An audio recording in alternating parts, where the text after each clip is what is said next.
What's your major? Yeah, what's your major? Political science? Yours? Film?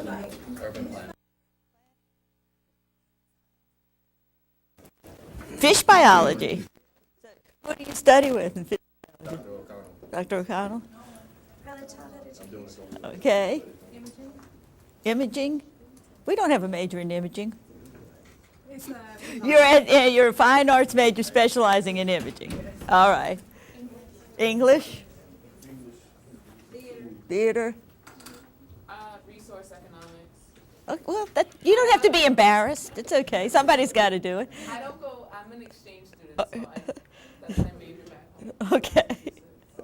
Okay. Education and anthropology, great. English and psychology. Move up, wait, what? Okay. Education. Okay, move up to this front. American history. American history? Sociology. English. Philosophy. Back, all back. I'm not actually in the class. I'm just taking newspaper. Okay. My major is English. Okay, good. English. Communication arts. English. Political science. Philosophy. Oh, so you have a lot of Diverse. cultural perspectives here. And you have, it sounds as though you have some people who are not afraid of discourse. I'm familiar with some of them. And They're not. That's why you created this class. You missed us. You knew it. this is true. Why did you just want to I remember him saying this. I remember him saying, I wish I could have this same class. Yes. Same class. See what happened. See what So happened. we're You jinxed yourself. This is true. This is You true. know? All right, last time I'm gonna ask, has everyone filled out this form? You filled out this form that's in front of you? And please turn it in to me, so you can be on film and make your debut. Oh, like, are we not supposed to look at the camera like just, like, Don't worry about it. You don't know which camera is going to show what. But we're going to go ahead and get started today. My name is Irvin Mayfield. I'm your professor for this semester in this course. And I'm going to need each of you to write down your name and the date and actually what your major is. And that will be accounted for attendance today. And then I have you pass them up. Just to give you an idea of what the class is going to be, this class is streamed live, so we have like reality class time right now. And it's streamed on the web. So you guys can go back and check out what y'all look like. Y'all want to see what's going on. But it's also one portion of it, and not today, but starting next week, there'll be 1 hard hour that will be broadcasted live on 89.9 high definition radio station. So you guys will be live on the radio every week. So the questions you ask when you engage with our guest, which will be some pretty good guests from James Carville to, we're trying to get most deaf right now. We have the mayor of New Orleans coming. Next week is the chief of police. So we got some really interesting guests, so you guys will be required to think of some really good questions to prepare the week earlier for when these guests are coming. But the most important aspect of this course is really what's going to be required from you guys. So let me kind of just go through the syllabus with you so you're clear on what we're going to do. Of course, the name of the course is New Orleans is Discourse. It's going to be over 14 weeks. And as you see, it's an interview style inside the actor studio kind of approach to the course. The coursework, you guys will be required to blog on my website, which is irvinmayfield.com/blog/. So everybody make sure you have that, which you should have in your syllabus. Now, the blogging, I want to get this straight. The content of the discussion we have with the guest. And in your syllabus, I'm changing this one thing. Instead of 2,000 words per week, it'll be 1,000. With the guest, about the information and the discussion that we're having with the guest. Any other side topic that I come up with, and I'm going to give you guys five of them today, that will be a 200 word blog. Now, some rules about the blog. 1, no acronyms. None of them. No smiley faces, no, spelling out the word you with the letter U. None of that. Any of those will result in a F. So let's not do that. Complete, concrete thoughts as if you're starting the discussion and no one knows what you're talking about. So it's not just good enough to respond to the person before you. It's not just good enough to respond to the professor's thoughts or to our contributing writers who will also be blogging. You need to say, this is the discussion I'm having, the discussion we're having. This is the thought I want to get out about it. And here's the information that was presented before, why I agree with it, why I disagree with it, or why, I feel this way about this. Here's a point that someone has not brought up. The discussion needs to go in this way. These things need to be addressed. So they need to be a part of the conversation. But at the end of the course, and why they need to be complete thoughts, you have to turn your blog in.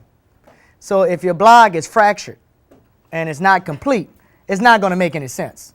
So at the end of the semester, I'll receive your blog and I'll be reading, partial thoughts, and that won't be good. The other thing is we really want to work towards a goal of, after we've done this, there is a consistency in your blog. So, we will have really unfolded your cultural palette. This is kind of what you think on these things. This is kind of who you are when all of these blogs are turned in. The other thing is folks will read and be investigating your blogs.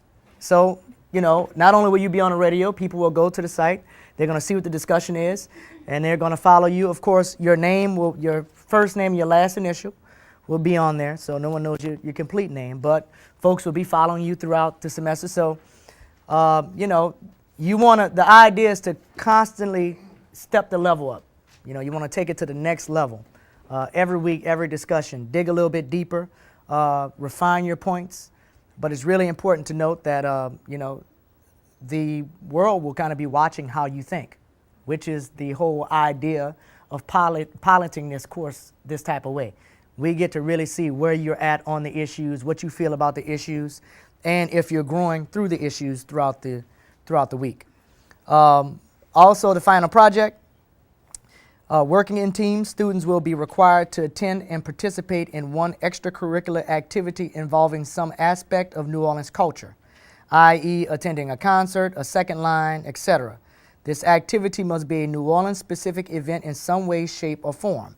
Then focusing on this aspect of phenomenon of the city, students will teach themselves and their classmates a deeper understanding and appreciation of it. Students will individually submit a 5-page double-spaced paper to the same effect. And the final project must be approved in advance by me.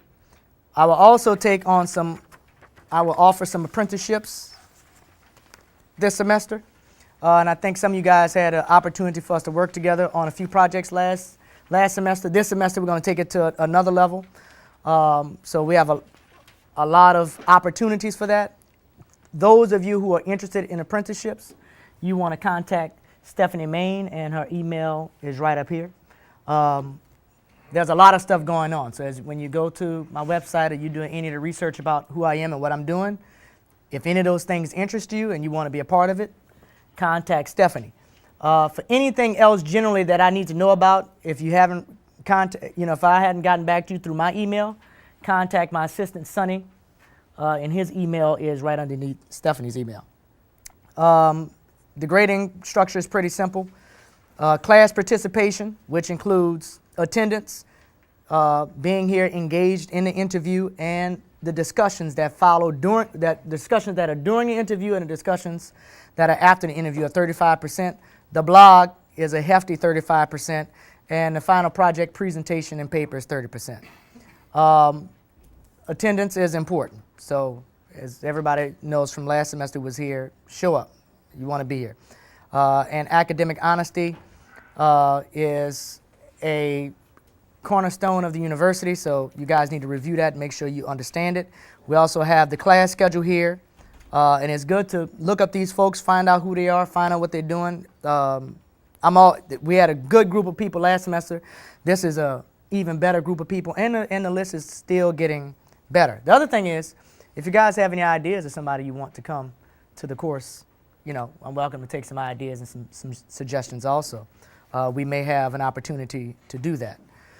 So that being said, you guys have the unique opportunity to hear a little bit from the person that's in charge of this school and my boss, Dean Krantz.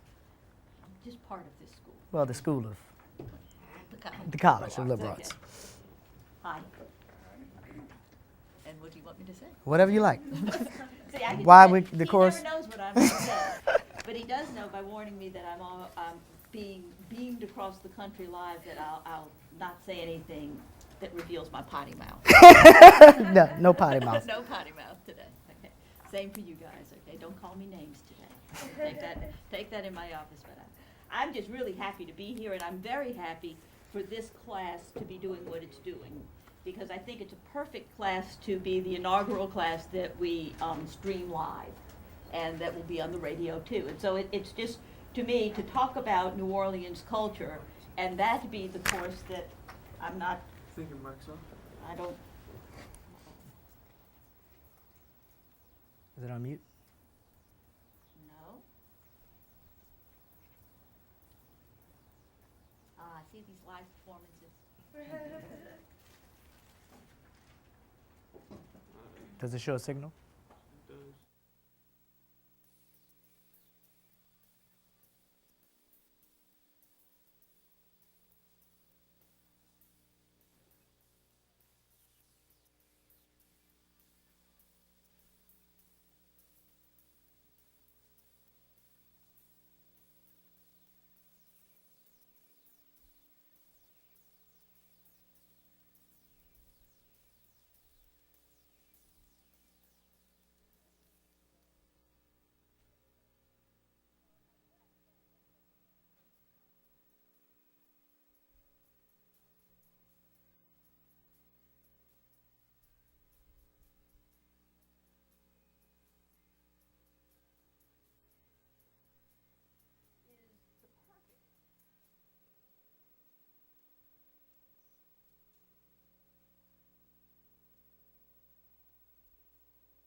All right. Anyway, it seems to me that the University of New Orleans is the perfect university to handle the first academic discourse about our own culture.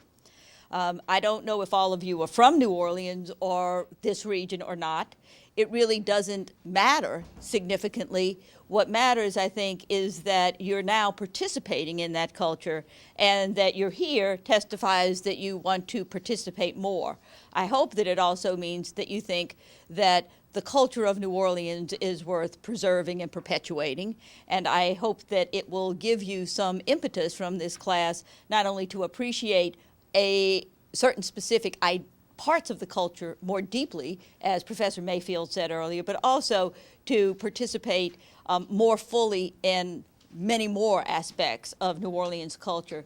It always strikes me that even though New Orleans is such a small enclosed city, and that we share so many things culturally across all kinds of divides, I think we share Mardi Gras across every kind of demographic that we could name in this city, for instance. And we all participate gladly in that, except for those, humbugs who say, I don't do that. I do it, so I like it very much. But with the exception of that, there are certain things we don't do.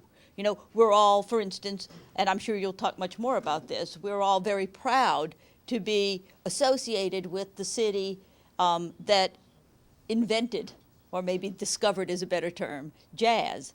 But many of us don't listen to jazz. We don't know about jazz. We talk about foods, and we all share this great love for New Orleans food. And I will say that almost everybody has either, tried an oyster and decided against it, or just love it. But there still are so many different places to explore for our cuisine, our local foods. And so I really think that if we look at culture in all the different perspectives we can, but still keep in mind that it is based so much in our geography and our demographics that I think that this is a great way to explore your home city or your adopted home city or whatever New Orleans is to you, but it certainly is one of the richest cultural places in the world. And I am so proud that we at the University of New Orleans are getting to export some of that to the rest of the world. Well, one of the things that we're really excited about, and Dean Krantz and I have spent a lot of time talking about this, is this course is primarily about how you think. And that's what we kind of want to know, how you think. And we want you guys to investigate that and challenge each other on that point. What I like to do now is kind of give you guys the 5 areas that I would like for us to go into, that you will start blogging about your 200 words. And we can have a little discussion starting on some of these topics right now, because I kind of like to know where you guys are. So I'll throw out the first thing, and I'd be interested to get what you guys think about this. Let's start off with something actually I found in the New York Times, and I want you guys to look this up. In the New York Times on Sunday, there's an article called Multicultural Critical Theory at Business School. And there's a question mark after this, and the article was written by Lane Wallace.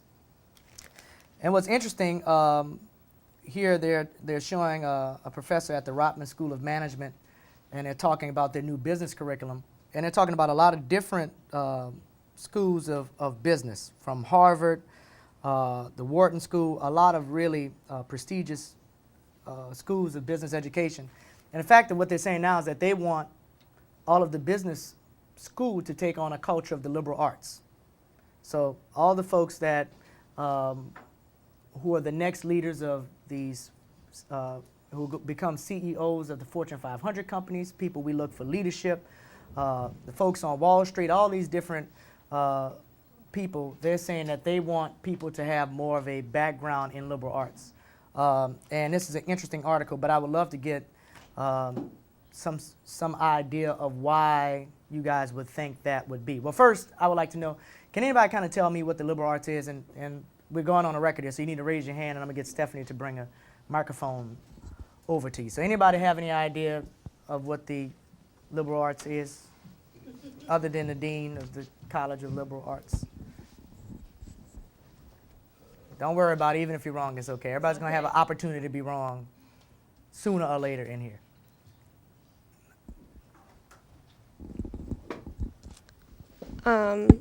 It's like a ability to study a wide range of like artistic outlets, like different areas where you can be creative and express yourself. Okay.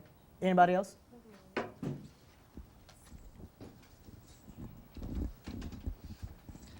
I think it teaches you how to interpret things around you, and specifically arts, but really anything in life. It teaches you how to discern and abstract and analyze liberal arts. Okay.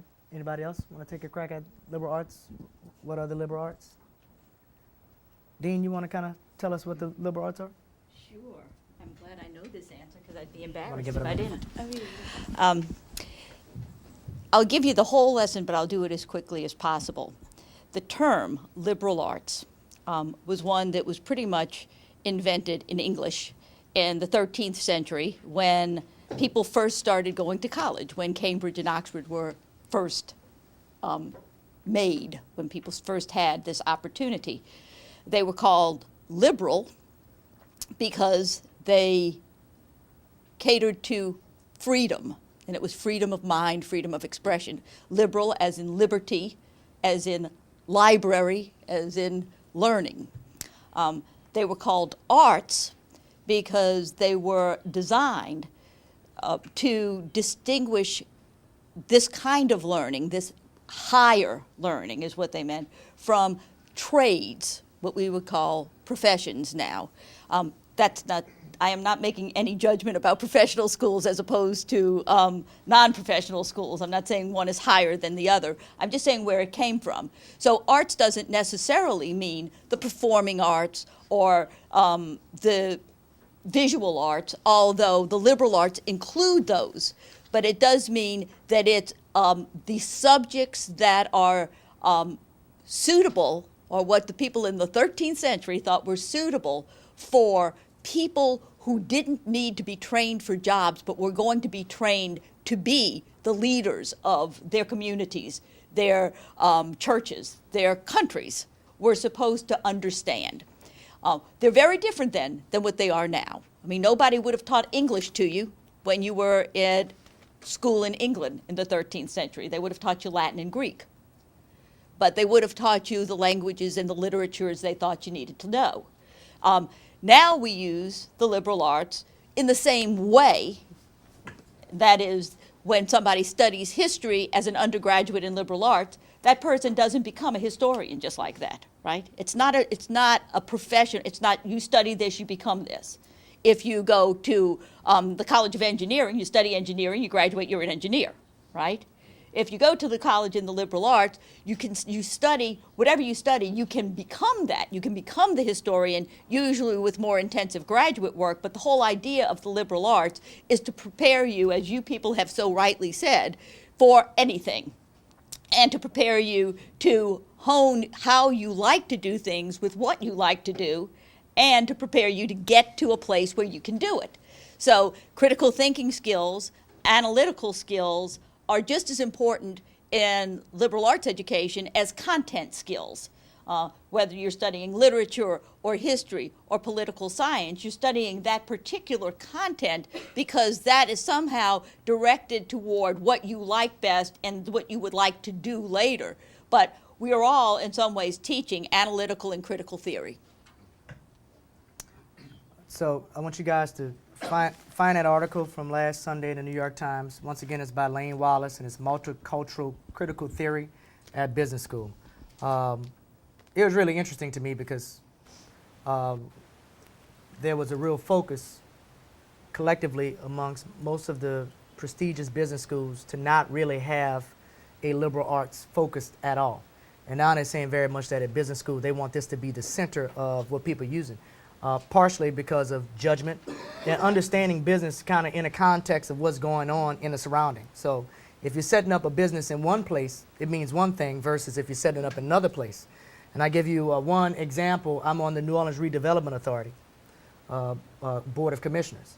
And in Gentilly, there was an opportunity to have a Walmart there. And Walmart would have come in and paid for everything. Wouldn't have cost the city any money, wouldn't have cost Gentilly any money. They were going to come in, they were going to foot the entire bill. Actually, the neighborhood would have made some money off the deal because they would have repaired a couple of things around. But the neighborhood made the decision to actually not go with Walmart and spend money and bring in a group of local developers to make this area be what they wanted it to be. Now, on paper, and we sat in a board meeting and the board looked at it, and the board thought the Walmart deal, for the most part, before we talked to the neighborhood folks, was a good deal primarily from a financial view. But the neighborhood made a decision, a $15 million decision, to go with local developers. I mean, that's a big difference. We're talking millions of dollars, but that's about knowing your surroundings. And I'm quite certain the Walmart folks, were probably very surprised at the decision also. The city saying no, but that's about knowing the surroundings and knowing what's going on, the culture of the neighborhood and what's important to them. So I'll be interested to see you guys' 200 words on this.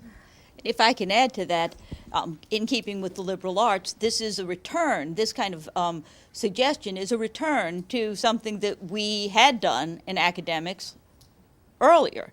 For those of you who know Tim Ryan, he's an economist. He graduated from the University of New Orleans in the College of Liberal Arts. Economy, and up until just 2 years ago, maybe a little longer, maybe right before the storm. I think we officially canceled it after Katrina. But up until Katrina, we had 2 economics majors at UNO, one in the College of Business and one in the College of Liberal Arts. They focused differently because the movement had been so much away from liberal arts training in business. That major was canceled at the point of Katrina. But it seems as though there's plenty room to bring back some of those ideas into what new business majors are looking at. No, and it's also true, I think, that one of the things that is interesting is when you look at a lot of entrepreneurs, especially, not so much businesses from Fortune 500 companies, established countries, but really successful entrepreneurs, many times those people are liberal arts majors. What they do is, they find that they really like something that's like a Frisbee, and they have the imagination and the critical thinking and the analytical skills to make it work. So you'll find over and over again from everybody from Ben and Jerry to, Mick Jagger, to a lot of people who are liberal arts majors that you wouldn't, and he wasn't a music major, he was a liberal arts economics major. But you'll find over and over again that lots and lots of people who study the liberal arts have a feel for what's going to be a trend that they can capitalize on because they understand the culture they're in. Our next subject for you guys, for you 200 words, is Tiger Woods. Oh. I want to know about where do you guys stand. Each name doesn't count, it counts only for one word. Tiger Woods, I want to know what do you guys think about what's going on. It's speaking about the culture of America, where we're at right now, the culture of the press, how they're covering it. A lot of people are talking about sports, role models. People are talking about should his relationship have anything to do with what he delivers on a golf course? Should that affect his sponsorships? His sponsorships are saying they got him to be the face of their business because he represents the culture of what they're trying to do. So I would love to get some thoughts and responses on. Well, wouldn't they say it's not the culture of what he does, it's just how he plays? Well, go on the record. It's really just how he plays. They're sponsoring him because he plays, golf really well. It's not because he's a very caring person and he goes to church every single day and this and that. Because he can make a hole-in-one with ease, and that's it. And so I understand with, he's a cheater, or he might, I don't know. I didn't really go into details with that, but maybe the sponsors don't want that image of that, but they still want an image of success of, if you look at all the other sponsors, it's really, they don't go into their personal life. They just say, okay, clear one, Mark McGuire. He had all these, fans and everything, but now they're coming out with his personal life, and it started to affect him, the steroid use and everything else. So really, I think the sponsors, they kind of screwed up with, they should have just went with his ability of playing the sport instead of how he lives. All right. Anybody else? Thoughts on Tiger Woods?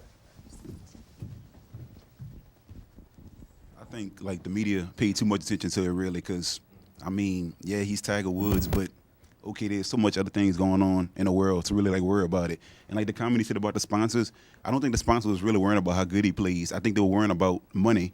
People might say, oh, he's a sponsor, endorsement for Gatorade. I don't want to drink Gatorade no more because Tiger Woods is on it. That's in the end, I think it was all about money. It's a thought process of if you drink it, you're going to be just like him. Exactly. People think like that. Well, I agree with everything they both said, except for the fact that I think it's more, Gatorade is really big in high school sports, college sports, kids, little soccer teams have little things sponsored by Gatorade, and I think that it's probably the parents, those parents that are looking, saying, I don't want my kid to grow up and treat somebody like this. But I agree that they should not really worry about that. I think it's, it's what he does on the golf course is separate from his life. Right behind you. I think it brought up another issue, which was really big, race. I remember when I went to get my hair done, it was a huge topic in the beauty salon. It was a very sensitive subject with the black females. And, Why? we were kind of divided. Some females were saying, well, okay, it's okay that he cheated because he wasn't married to a black woman.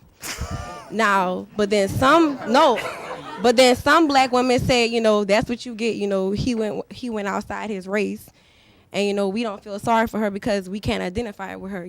I cannot identify with some white woman from Sweden.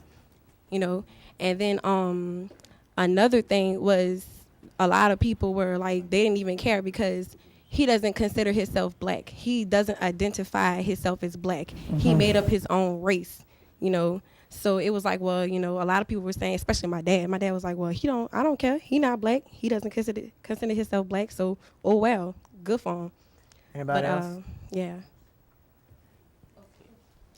I think that, like how some people were saying that these kids that are in school are, you know, kind of idolize Tiger Woods and in his abilities, and I think that if they're left, if they're made to seek values from sports figures instead of their parents, that's their parents' fault. You know, like I don't care. Like, you know, all my favorite people in the world could be the, you know, in their personal lives can be the worst person, but it's not going to affect me because my parents instilled the right values in me in the first place. Right in front of you. What I was going to say is more in general. I don't agree in reveling in drama and how, you know, shows like Nancy Grace take it to a different level and stuff like that. I mean, but in the reality, beyond Tiger Woods and all these people, you know, Britney Spears and just, you know, Michael Phelps and what he did, we can, as university students at our age, we can kind of see it on our level, reputation does matter. So if you're in the public eye and you're going to make a mistake of that sort, I'm not saying it should be talked about for weeks and it should affect, you know, $1 million sponsor, you know, deals with Gatorade and other, you know, different companies, but we can see it in our own, you know, our own age group that your reputation is really, it can be different from who you are, but it definitely is important.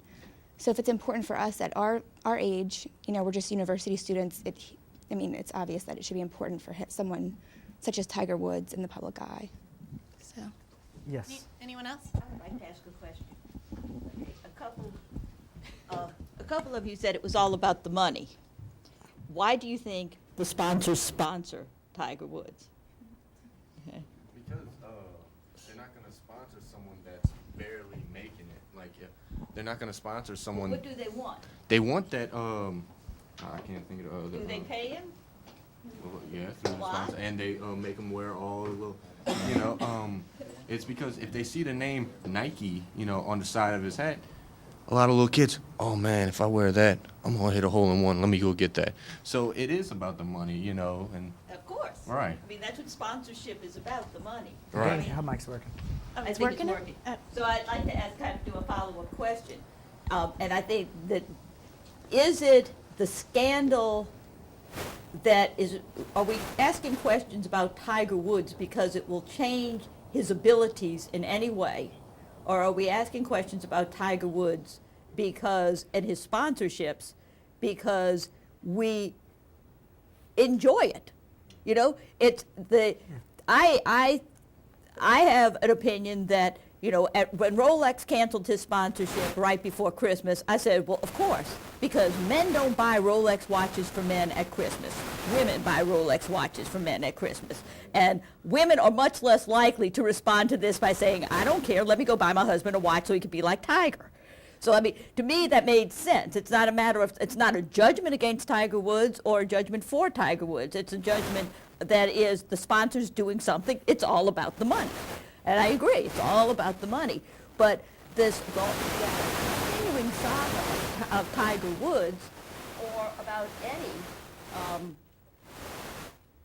public figure who falls in any way seems to me that it's something that America keeps talking about because America keeps listening. And why is that? Well, I've noticed they don't really talk about the good or like everything else that's happening. They really focus more on what's bad. Now they focus more on, you know, his cheating ways and that. They didn't focus on anything else he did in the past. You know, that was good.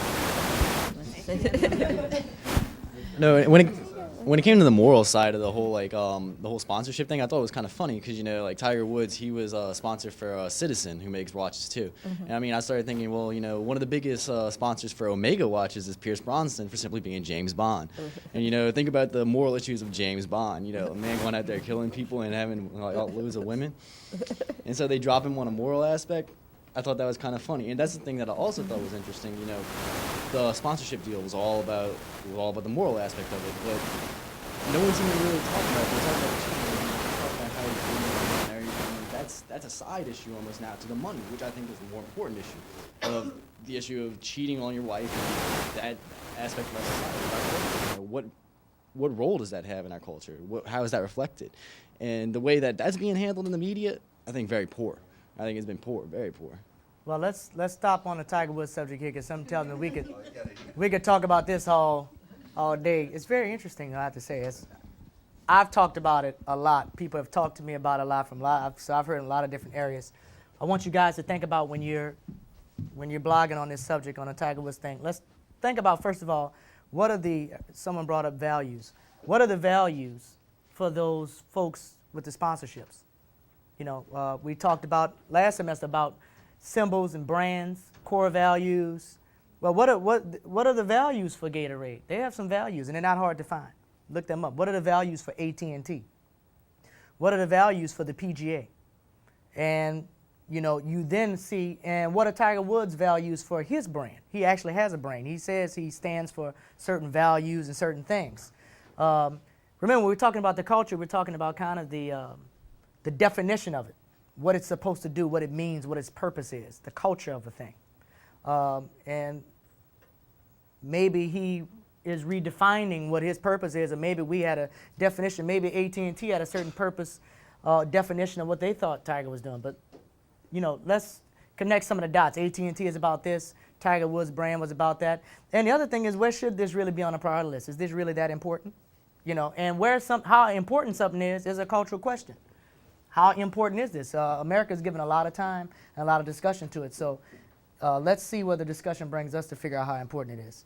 The next piece is the financial state of America and New Orleans. You know, one of my favorite papers, there are a lot of people who are Wall Street Journal folks. I'm a Financial Times person. So it's like my favorite newspaper to catch up on financial information. I would be interested to know, what do you guys think about the state of the financial state of America? There's a lot of discussion about it. There's a lot of money that's been spent on it. There's a lot of positive press on it, and there's sure a lot of negative press on it. And also about the city. The city's coming into some very challenging financial times. What I really want to know is not just basically what you think about it, and I would like for us to have a little discussion about this right now. What I want to know is, do you feel that it has anything to do with you? And if it does, how? So how does the American economy directly affect you? And if it does, how? And does this economy of New Orleans, people are saying we have a $68 million hole coming this next cycle here in the city. Do you feel that $68 million that's coming? Or will you? Do you know how? Or does it not really make any difference to you whatsoever in your day-to-day life? Does it not affect you? So, just a question, like, would you want us to know about, like, the different, like, what could affect the financial? Like, what could we change to make it better, or? I want to know, first of all, does it affect you? And if it does affect you, how? And then anything from there, if you have some ideas about what you think should be changed, that's great. Well, one thing I think about, and everyone can relate to this, is just the streets itself. If we maybe focus more of our money on the transportation way of how to get to point A to point B, you know, it might get a little better, because I know there's streets, even in this neighborhood in Gentilly, that you won't want to go down without a 4x4 truck. So, you know, and if we took, you know, time, and maybe the city might have more people wanting to come in. And as a landlord, well, my mother's a landlord and I help her out, it's hard to rent itself, like a house, to somebody saying, oh, you gotta dodge this pothole, watch out for that sewer line. So if they made the streets better, maybe it might affect the city more and might bring more people into the city itself, instead of driving them to, I hate to put down on Metairie, but Metairie got better roads than New Orleans, hands down, you know. All right, anybody else? I feel that the budget issues that we're facing are extremely political right now. I find it ironic that my governor can travel around 48 states and raise hundreds of millions of dollars for his own re-election, but yet can't find any money for my state, which leads to my university cutting my professors, cutting my friends' parents who teach here. I'm losing programs. And at the same time, my Republican governor is refusing money from the Democratic president, while we sit here and we're one of the poorest states in the nation, because he doesn't want to accept that. And some of this money is coming through for transportation, which I also agree with you is one of the main ways of economic stability. So just One thing I would challenge on that is I would like for you to think about what's the other side of that coin, meaning not change your viewpoint, but I want you to think about what is whoever would oppose what you're saying, what would be their side of the coin. So what would their response be? Why did he not accept that money? Why is it that way? Why is the state where it is? You know what I mean? So we can deepen the discussion just a little bit. As far as the local government and the economy, I own property in Orleans, and for the past 3 years, every year my property taxes have gone up, and I pay almost 4 times the amount of property tax in Orleans than I do in Metairie. And I don't understand why. And I watched Channel 4 News last night with Bill Capo. I don't know if anybody else saw it. And I can relate with that lady. And I've gone down to the tax assessor, me and my wife both, and she treats us like we're garbage. Like, I'm not going to take your assessment down. If you want to get it reappraised with your $400, you can go do that. And then we still may not take it down. And we have the election coming up for the single assessor. And I've researched. I still don't know how to vote on that and who to vote for, because I don't know if it's going to help me, if it's going to hurt me, if it's going to leave me indifferent, and if the single assessor will treat me any better than having all the assessors we do now. So as far as, the local economy, I mean, that right there. And I know that's really just Orleans and their property taxes, but I don't know, it kills me, so.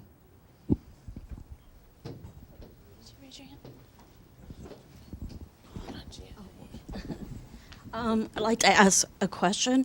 My journalism professor asked us today to ask our fellow students the question if we thought UNO, in light of the recent budget cuts, would still be here in 5 years. And for myself, I had never thought of it in such. I know the budget cuts are affecting all of us, the faculty, the students, everybody. But the idea of the finality of the school actually possibly be closed in 5 years never even occurred to me. And I just wondered if anybody else had even thought it could be so dire. Anybody? Personally, I think if UNO can make it after Katrina, because that's like I started actually fall 05 when Katrina hit, and I was here for 1 week, and I returned spring 06, and I remember the condition of the campus, and if it could make after Katrina, it could make it through anything probably. That's exactly my thought too. Yeah. If we can make it through Katrina and if we came back, and if we rebuild. Go ahead, Dean. Go to her. I was just going to say that I think the effects that we're feeling now are still effects of Katrina, and that we haven't really gotten past that yet. And we kind of made a good boost, but the cove is still being worked on. It's never been finished. I mean, there are a lot of things that haven't changed since Katrina, so I don't think that we can say we've made it through that, we can make it through this, because I guess I kind of feel like it's part of the same issue. And I, too, was in a class yesterday, and I feel like really every class I've been in this week so far, there's been some comment made about the budget cuts. In every edition of the Driftwood, there's articles about the budget cuts. And personally, for me, it is distressing, because it's like 20 years from now, when you tell your kids, oh, I graduated from UNO, are they going to be like, what the heck is UNO? Like there was a University of New Orleans, and it's like today it means something, but is a degree from UNO going to mean something in 10, 15 years, And I know for me, I want it to. I think that our city is historically significant, and to imagine that there wouldn't be a University of New Orleans is kind of inconceivable. So I would hope to say, yeah, it's going to be here in 5 years, just because it can't disappear. New Orleans can't disappear. The university can't disappear, but I guess I really don't know. You wanted to add something to that? Well, okay, I went to LSU my first year, and then I did come to here on fall, like right before Katrina hit, and I was here for a day, and then I drove back to Texas because it was, going to hit, and that was just it. And I think that it means something that we're all still here. My dad graduated from here in 1979, and the fact that we had such a bad I guess, reputation UNO had. Like, it was just like almost, I guess, a kind of community college type reputation with business people. And that's crazy because LSU was so much easier than it is here than like any of my classes. And, you know, it was just, I guess it's a bigger school, so it's allowed to be that way. But I mean, I find that people are really seriously starting to respect degrees from UNO, which is great. And I just don't think, I think that since we're all here, I don't think it's going anywhere. One thing that I'm just hoping that UNO never goes under, because simple fact, I'm not putting down any other college around here at all. So let me just put that out there. But you get more knowledge than you have to pay for money. Because after the storm, I was still in high school. I went to Nashville and I looked at their schools, their colleges as well. And it's $4,000, $5,000 a semester, and it's just like a community college like Delgado. And here, what do we pay? Like, if you're not out of school, what? Yeah, just like that, right? For full time, and that just amazes me that you can get all this knowledge and the respect now people are saying about, you know, oh, you went to UNO, okay, you know, and I just hope, like how she was saying, UNO doesn't become a memory just like how Mackenzie was for us. You know, yeah, exactly. The reaction, oh, you remember Mackenzie's. I don't want UNO to be like, oh, you remember UNO. Just another butternut. Anybody else got anything to add on that point?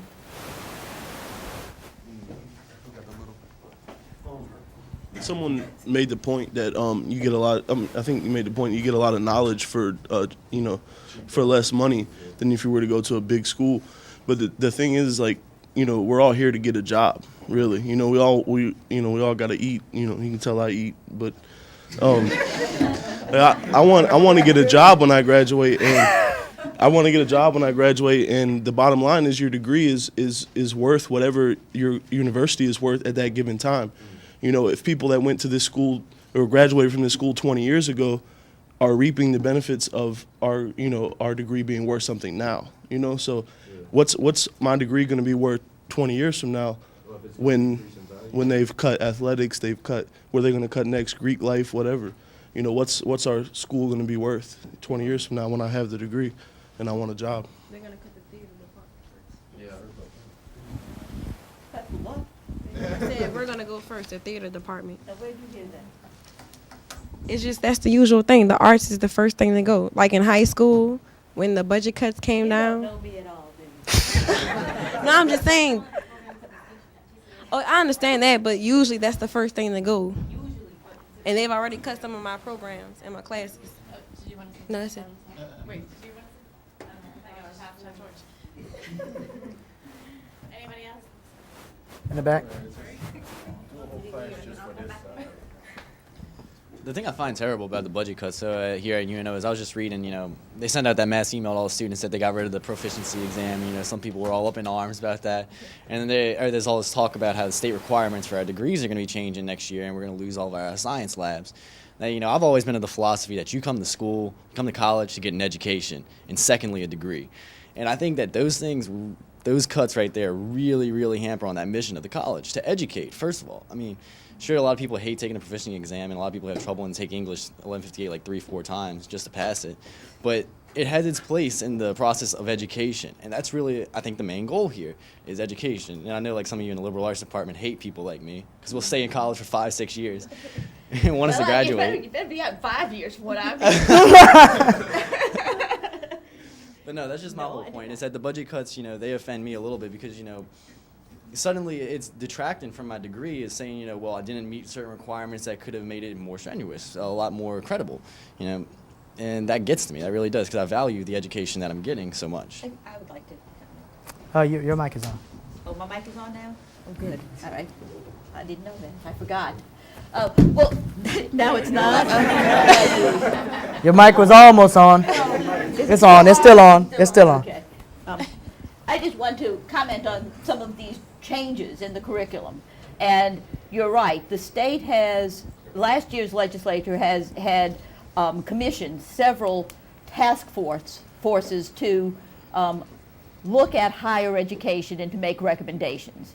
And the recommendations for some of these changes are coming from those commissions and those task forces. That, for instance, the proficiency exam, one of the new state requirements will be that comparable courses taken at universities or colleges in the state will be transferable completely. So what we've always done with the proficiency exam is transfer the credit but confirm it with the proficiency exam. So the state's really not allowing that confirmation anymore. The biology labs, again, or the science labs, the requirement for the labs, that's not a state requirement. That was a UNO requirement, which is not the same as the proficiency exam. That is something that is being cut partly because we don't have the funds for it anymore, but partly because it's not comparable to other universities anymore. People aren't requiring as much laboratory work in sciences. I mean, I think it's in some ways it's kind of comparable to what Professor Mayfield was saying earlier about business. You know, it's learning and how people prioritize different disciplines kind of go in cycles. And whereas experimentation, real scientific experimentation, was prized very highly beginning in the 60s, it's kind of at an ebb now. And so the science labs are going. I wouldn't doubt if 10 years the science labs will be back and something else will be prized less, you know, whether it's business or something else will kind of go down in importance. So the currency of learning is always on some kind of curve, some kind of upward curve or downward curve for amount of content. And I think that's one of the reasons for the biology labs. In addition to, it is a fact, you know, that every university, it's not just UNO, every university in the country that's subject to state funding is cutting. You know, the University of Idaho has already declared financial exigency. This is happening. Go to California, see what you get from Arnold Schwarzenegger these days. You know, I mean, and that was the richest school system in the world, maybe. But it's also in private schools. Unless private schools that are dependent upon their endowments, unless they're really well established, old schools, they're losing their donors because the donors don't have, the economy is bad. Our problem, I think, as many of you have noted, is that we really still are in Katrina recovery mode. And so when most of the country is hit with one economic downturn, we're kind of hit with two. But as Professor Mayfield will say, look at the other side. And the other side is also that we had a big influx of funds for after Katrina. So as much as we were hurt, we had this recovery money coming in. At the end of this fiscal year, no, I'm wrong. At the end of next fiscal year, all the recovery money will be gone. So we'll have whatever the state of the economy is in, plus whatever state our recovery is in, plus no more recovery money. And then that, you know, that could either be a perfect storm, or it could be something that we all work together to plan and get out of as best we can until times get better. Yeah, I was actually going to make the comment that I kind of felt like New Orleans itself wasn't suffering too badly because of the fact that we were getting recovery money after Katrina. You know, we didn't really see the full, like we're going to, but we haven't seen the full effects of what the economic crisis in America, you know, could do to us. It's going to happen pretty soon, and this is kind of the first step, all these budget cuts in education here. And I mean, it is really depressing because I feel like to put it best, it's just having a public university like UNO is a really great thing because we all can't afford Tulane tuition. You know, I got accepted to Tulane, but I came here because I could afford it. I couldn't afford Tulane. That's not the only reason you came here. Oh, well, and of course it's a wonderful, you know, this is a wonderful school, but you know, it's, I mean, Tulane was my first choice, but after coming here, I feel like, you know, I really did make a good decision by coming here, and I do feel badly that the, you know, all these budget cuts are happening. It really shouldn't happen because this is a really good public university, and we need to, you know, keep the standards that we've had so that way we can bring more people in here, you know.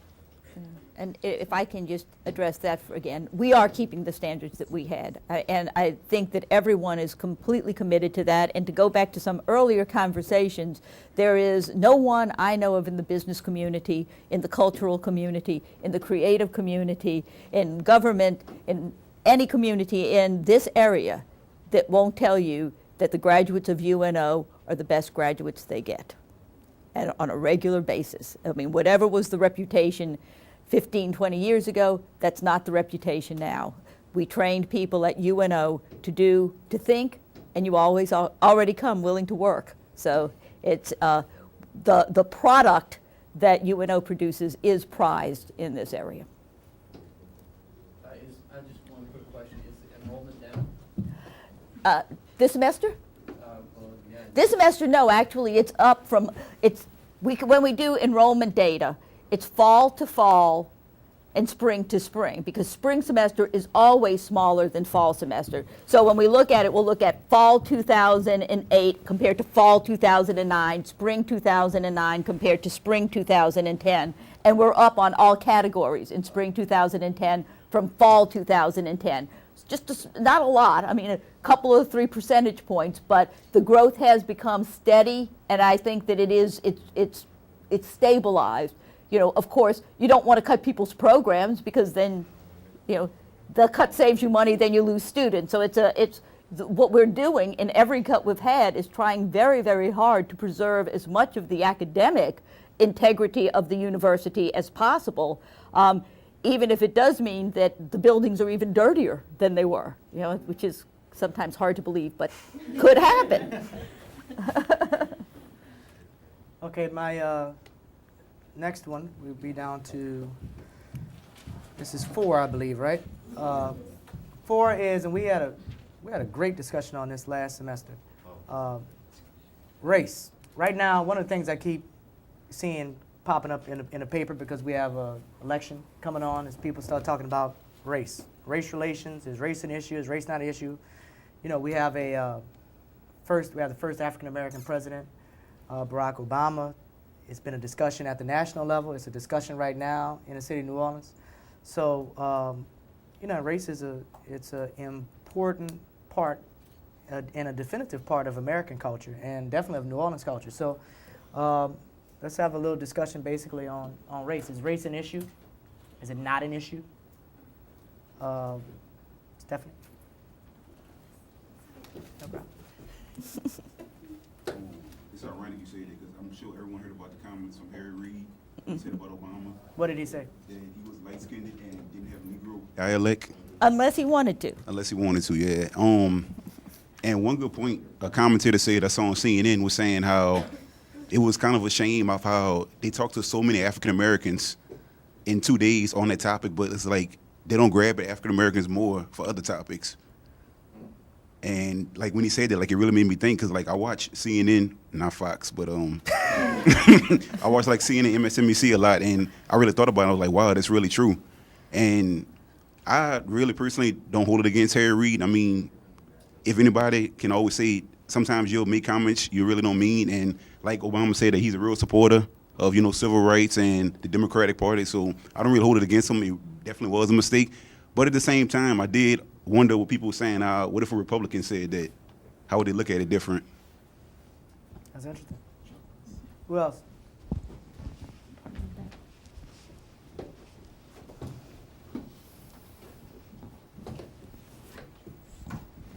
I actually go to a lot of online forums. I like to visit the message boards at the different news stations. And one of the things that I do tend to notice is that, you know, in the public, I find that you don't see like blatantly racist people, but if you ever go to like the message boards for like WDSU and you look at like when there's a crime and it's committed by a black person, you see all these comments like, well, those monkeys are killing themselves off anyway, things like that. It makes me upset, but it's like it's you kind of realize that, racism like it was in the 60s. And, the things that they televise, people, police officers hosing down black people in the streets, things like that are, obviously not going on today. But or at least not in the capacity that it was back then. But I mean, I feel like racism itself it's not something that will necessarily go away. More people are becoming, I guess what's the word I'm trying to say is like you don't really find too many people who still hold the same prejudices that they did, back then. But I do notice that online, when you can hide behind a screen, you can pretty much say whatever you want, and it's like you can still see the effects of racism still today, but it's just not in as large of a capacity as it was back then, I guess.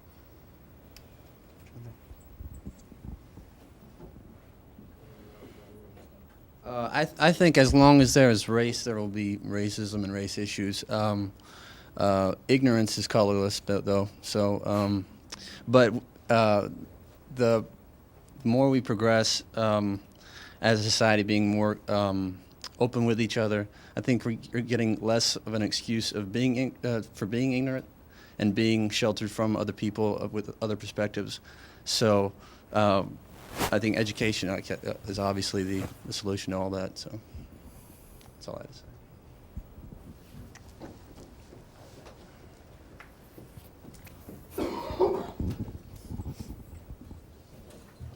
While I agree that racism has changed a lot since, like in the 60s, I think that now a lot of it is a lot more political. It's a lot more politically charged, particularly as, say, in our upcoming mayoral election. I find that the politics in New Orleans, even though the city is racially divided, it's about 70% black and 30% white. The 30% still control what goes on in the city, and we can see that in what happened after Katrina. And that really does need to be looked at. We can't just ignore it and say, well, everybody gets along nowadays. Because you could look at who's running for the mayoral election right now.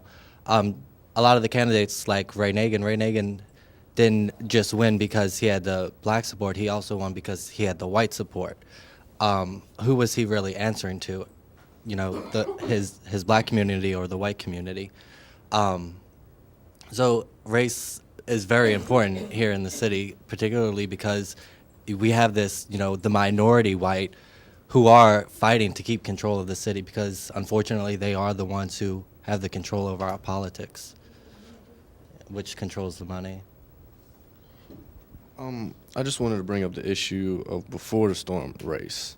Now, I remember we talked about it in the class in last semester.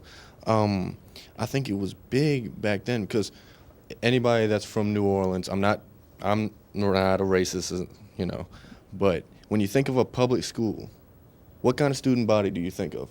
I'm being black, right?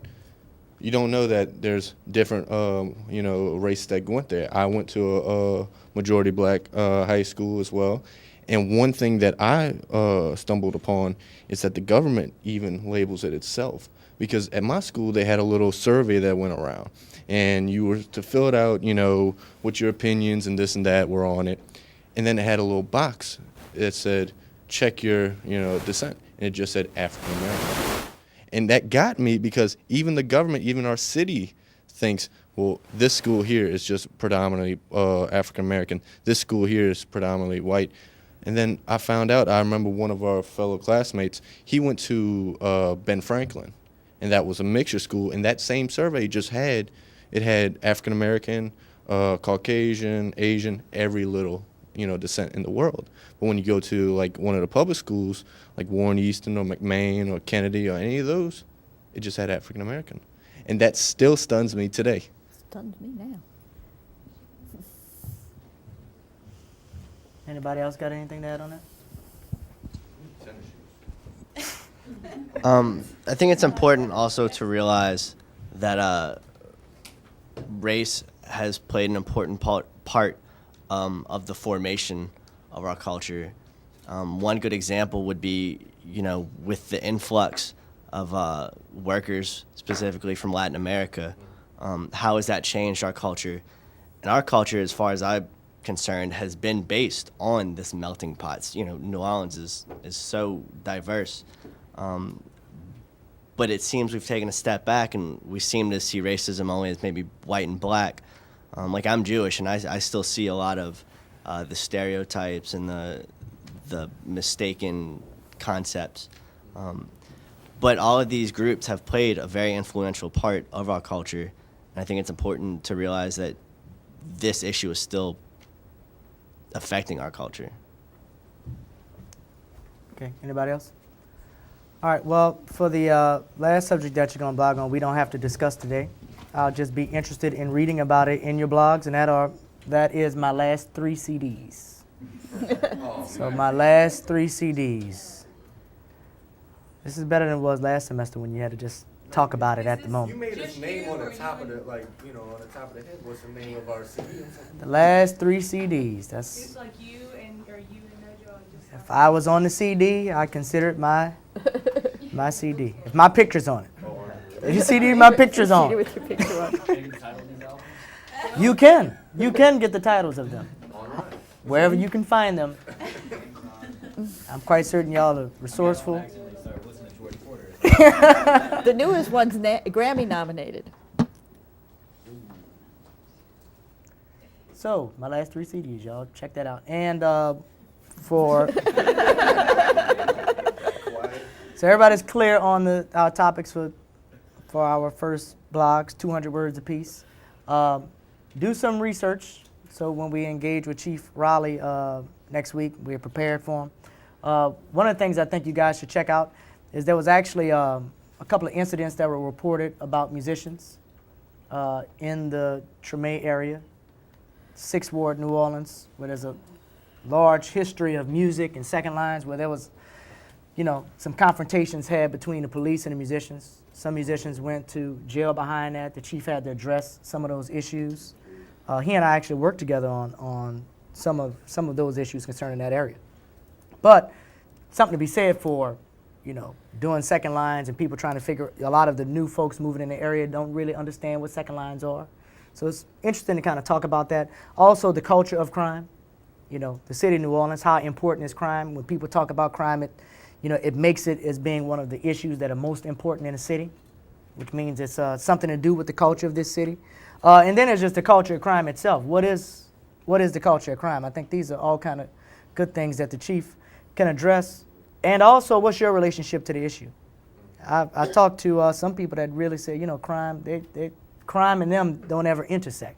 It's not two things that come together. I talk to folks where that's something that's very latent in their lives all the time. So, where do you stand at personally on the issue? So these are things we can start to develop to talk about with the chief next week. We will also be using Twitter as a way for you guys to send. I know. Do we have to sign up for that? No. You don't have to. But if you want to send some questions that you think would be good, that we may have not thought about, you can send it to what's the address Stephanie is going to put down right now.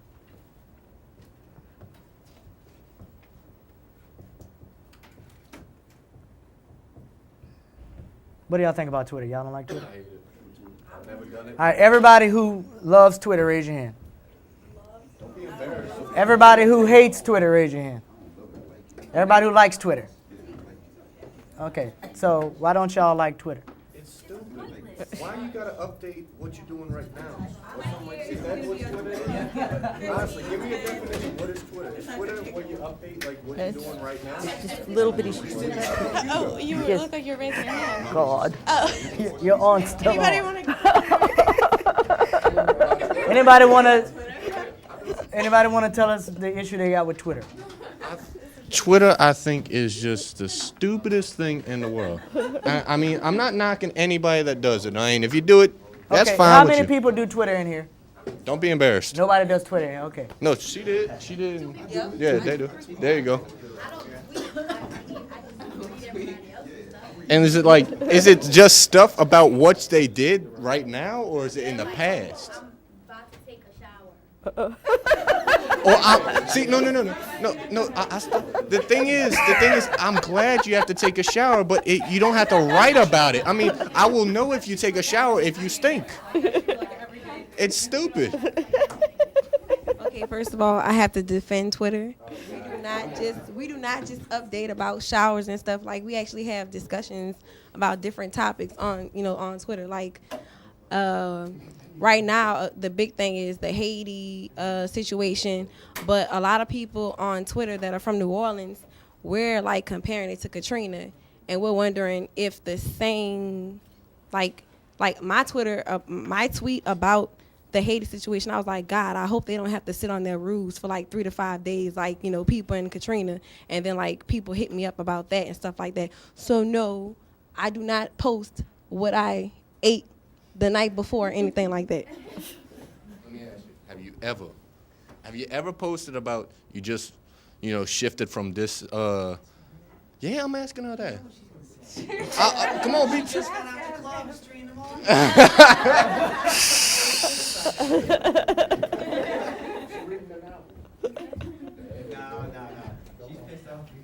I have a Twitter, but like she said, I read more than I tweet because, it's a way kind of you could connect with celebrities in a way just to see what they're doing. Perfect example. I went to the Hornets game last Friday. Ludacris was sitting on the floor, and I'm wondering, what Ludacris doing here? I checked his Twitter, and it said down in New Orleans for a Chris Paul charity event. And I was like, oh, that's why he here. And a lot of comedians are also on Twitter, and a lot of times I check Twitter just to laugh for the day because there's this comedian named Lil Duval, and he tweets like the craziest things that's going on in his life, and it can make your day sometimes.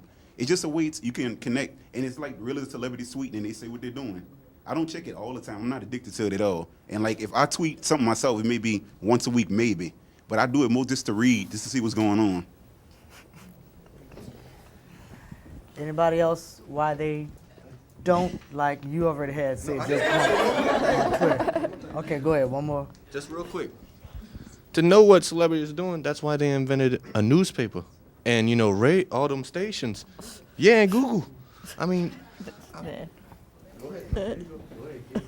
think the thing with Twitter and the celebrity aspect is that it's easy accessibility, which kind of relates to what we were talking about with Tiger Woods. Like, in the 50s, when celebrities weren't very accessible, they were still kind of held onto this pedestal like demigods or something like that. But now that it's like, oh, I wonder what Britney Spears is doing. Let me check her Twitter. Oh, her St. Bernard just died. It's easy to know, so we feel like we know them better, so we can get all in their business. So the thing with Tiger Woods, it's like, oh, well, it's all over the papers, it's all over Twitter, it's all over here, it's all over there, that his wife found out he was cheating and bashed his car in. We know what he's doing, so we feel like we're more connected, so we feel entitled to know. Whereas really, it's not our business. So should I Twitter? Should I get a Twitter? No. How many people think I should get a Twitter? How many people think I should not get a Twitter? I respect you more if you don't. Okay, what about Facebook? Raise your hand if you do the Facebook thing.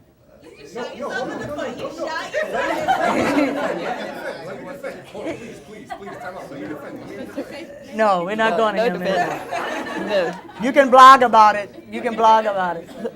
Anybody wants to tell me why Facebook is so great?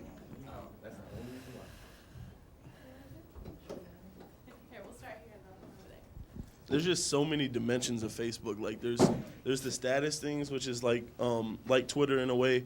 There's pictures. There's there's just the birthdays. Like I can go on my Facebook on my phone right now and figure out whose birthday it is.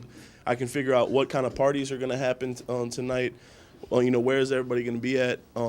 I can see pictures from the party last night on there. It's just so many dimensions of it. A lot of parties. I use Facebook to get in contact with my many family members that are dispersed around the nation because of Katrina. And I also use Facebook. I found a classmate from kindergarten on Facebook, so I was really excited about that.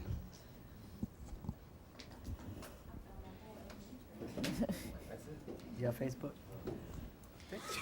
I was just going to say that one of the reasons why I don't use Twitter is because I use Facebook. Wait, say it one more time, I'm sorry. Oh, I was just saying that one of the reasons why I don't use Twitter is because I use Facebook, because I feel like Twitter is basically taking the status update function from Facebook and just that's all it is.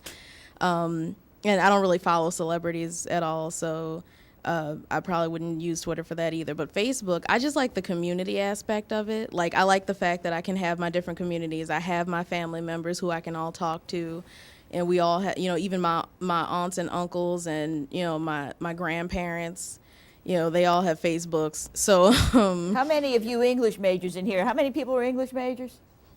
How many of you English majors like the fact that friend is now a verb? Yeah, I It always did bothers read me. about that. There used to be a word befriend, but in Facebook that doesn't exist anymore. Just friend someone. Just friend someone. Yeah. Oh, that was pretty much it. I was just saying I really like the fact that Facebook can be used to connect with so many people, especially doing things like finding friends from kindergarten. That's cool. You can, stay in touch with everybody that you know. So, should we Facebook this class? No. Don't do I think we have enough forms of communication. I think you have enough. One more way. I just wanted to add what I like about Facebook is just like what Richard was saying. There's so many different dimensions to it. Besides finding people, you find groups. But it's also a way. Like I check CNN. I get all of my news through Facebook. It's basically changing our culture where we no longer have to go searching for products or people. They find us. And I think that's a really important thing, that it's kind of put a reverse on how we reach everybody.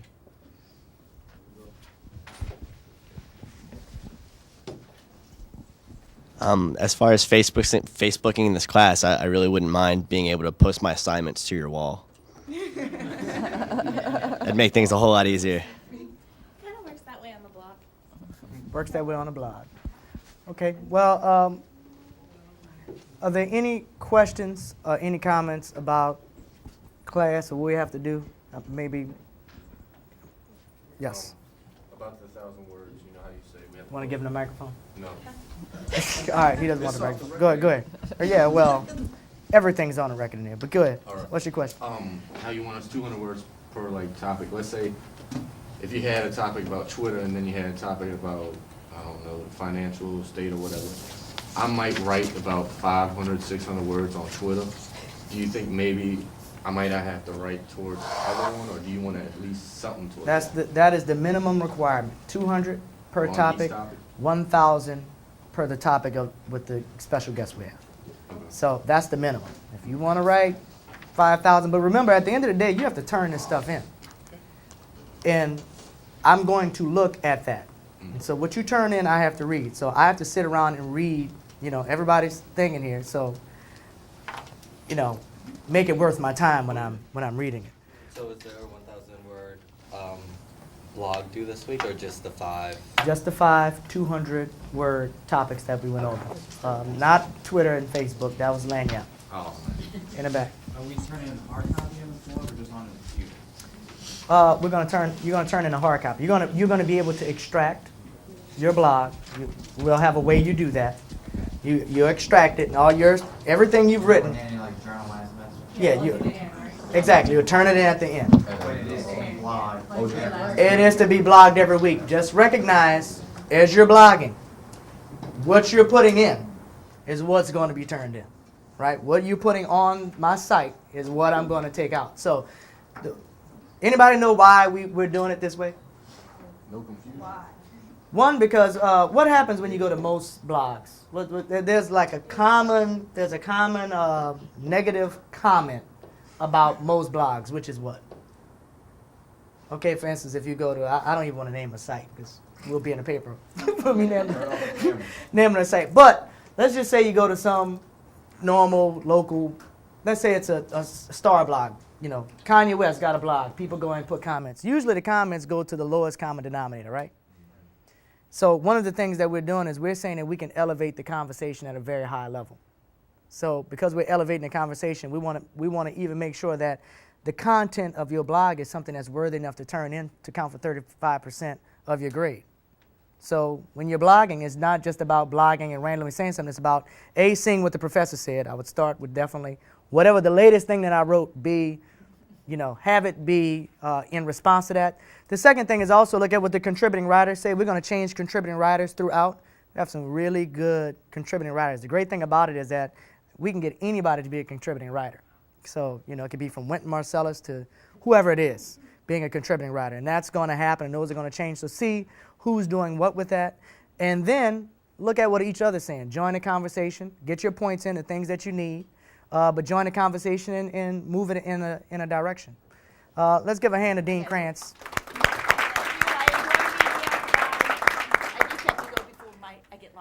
I got you. Hand out the skiff. So anybody else have any other questions that I wanting to clarify? Yes. Respond back to other people's blogs. Can we use that as well as towards our 200? Yeah, you can use it as well as towards your 200, but remember 200 is the minimum. Complete thoughts. Yeah. So you can't just start a conversation as if I'm looking at what that person's saying when we pull them out. Okay, that's what it's talking. So we're going to pull it out, and I'm just going to have what you were writing.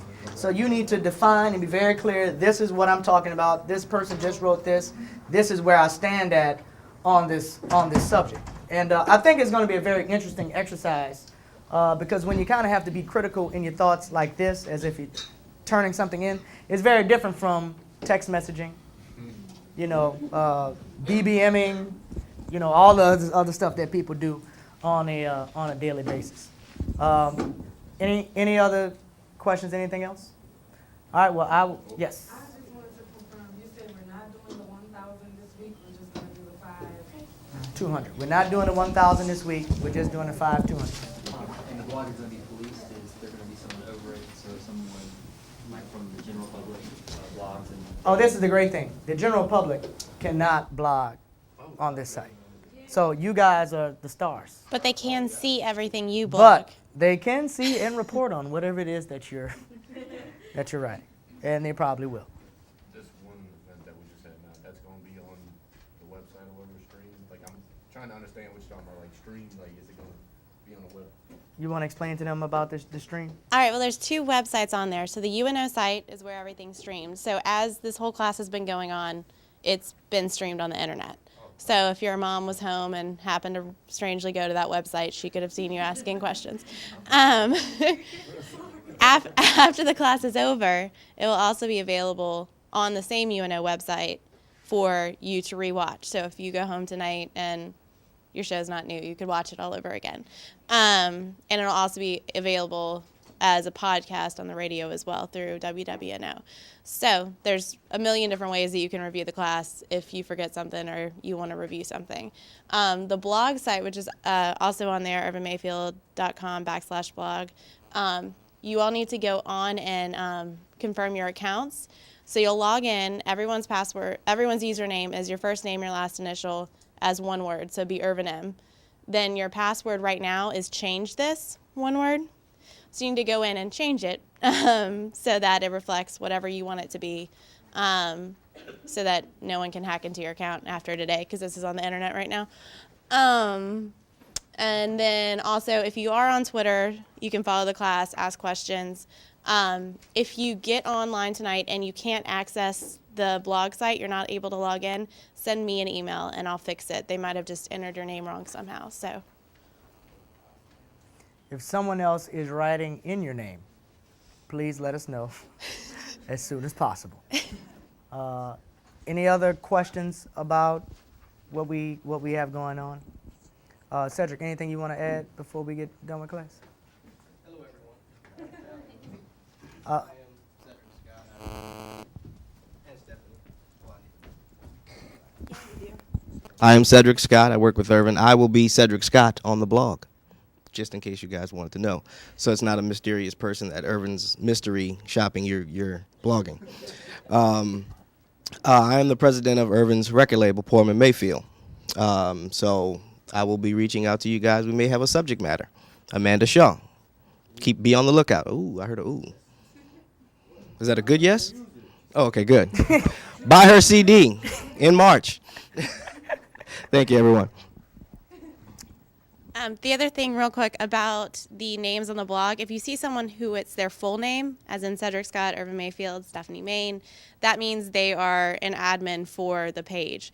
So the contributing bloggers who are starting, Robin Williams, who's the director of programs for the New Orleans Jazz Orchestra, Ron Markham, who is sitting back here for a while, who's the CEO of the New Orleans Jazz Orchestra, they'll be commenting. So if you see someone and it's a full name, that means they're contributing and you should impress them. All right, that being said, yes, sir. Sonny is actually heading to the airport because after I get done, I'm going straight to the airport. I have to go to New York City right after this. And I'm really jealous of the weather that you guys will be in. Can we comment on each other's blogs?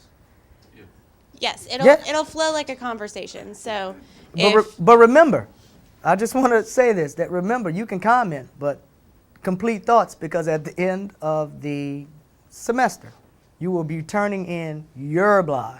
You will not have that other person's blog to say, see, really what they were saying didn't make any sense. You're going to have to make that, state that critically, like I'm only reading yours. So you have to just be concise and very clear. But yeah, I mean, it's open terrain. It's just, you just have to make sure that every point you're making can stand on its own footing. And I wouldn't spend a lot of time on what somebody else is saying. I would spend a lot of time on making sure I'm adding value to the conversation. The key is to add value to the discussion, add value to the conversation. All right? I'm not familiar with the blog. Will it close after this week, or is it just going to be open until the end of the semester? Like, let's say 2 weeks from now, I still want to comment on this. Can I still comment, or is it going to be closed? Well, it may not be closed, but we're going to be able to tell when you did blog. Okay. So I'm not going to be really happy to see that you blogged, like you did your 1,000 words and all your 200 words in like 2 weeks. And that will be reflected in your grade. Okay. But if you just, like I say, that's the minimum. You can go back and do as much as you want to do and continue whatever discussions. But I think we're going to find most of this discussion will continue on to the next week. And if a discussion gets really exciting, it's passionate, we'll continue it. We may continue it from 1,000 one into a 200 word one. Okay? All right. Thank y'all.